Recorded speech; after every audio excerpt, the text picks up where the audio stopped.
अस्सलामु अलैकुम नाजरीन।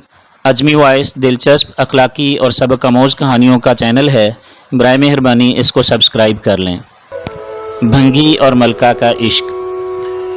बादशाह के महल में सफाई करते जब एक भंगी की नज़र मलका पे पड़ी तो वो पहली नज़र में उस पे फ़िदा हो गया, लेकिन अपनी हैसियत और मलका की हैसियत में फ़र्क देखा तो सर झुकाए वहाँ से चला गया।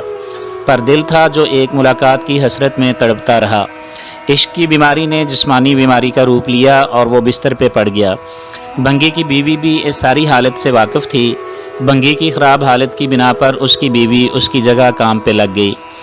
कई दिन तक जब भंगी मलका को वहाँ नज़र ना आया तो उसने उसकी बीवी से दरियाफ्त किया। भंगी की बीवी ये सोचकर घबरा गई कि मलका को असल बात बता दी तो ना जाने क्या हाल हो, लेकिन मलका ने उसकी घबराहट जांचकर उसे इत्माद में लिया और हकीकत पूछी। भंगी की बीवी ने वो सारी सूरत हाल मलका के गोश गुजार कर दी। तब मलका ने उसे कहा कि उससे मुलाकात का यही एक रास्ता है, तुम अपने शौहर से जाके कह दो कल वो शहर से बाहर किसी रास्ते पे बैठ जाए और बस अल्लाह अल्लाह करता रहे, ना तो किसी से बात करे और ना ही किसी का दिया कोई तोहफ़ा कबूल करे।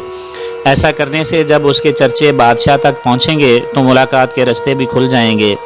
मलका का पैगाम सुनते ही भंगी की जान में जान आई और वो गदाओं का देश बदल के एक रास्ते पे जाके बैठ गया और अल्लाह अल्लाह का विर्द शुरू कर दिया।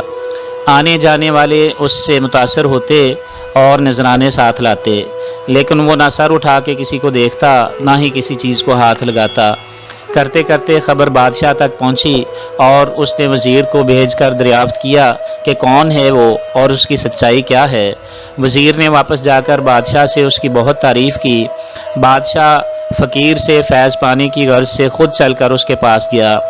जब हर तरफ उसके चर्चे होने लगे तो मलका ने बादशाह से उस नेक इंसान की ज़ियारत की ख्वाहिश ज़ाहिर की। बादशाह ने इजाज़त दे दी।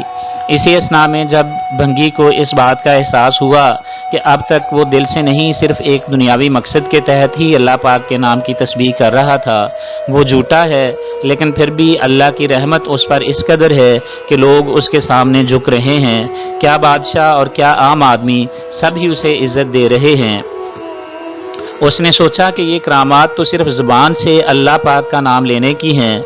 अगर मैं सच्चे दिल से अल्लाह के नाम की तस्बीह करूं तो ना जाने कितनी रहमतों का नुज़ूल हो।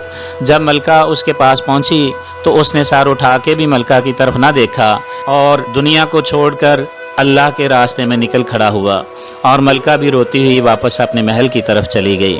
बेशक उस पाक ज़ात का जिक्र अपने आप में एक रहमत है।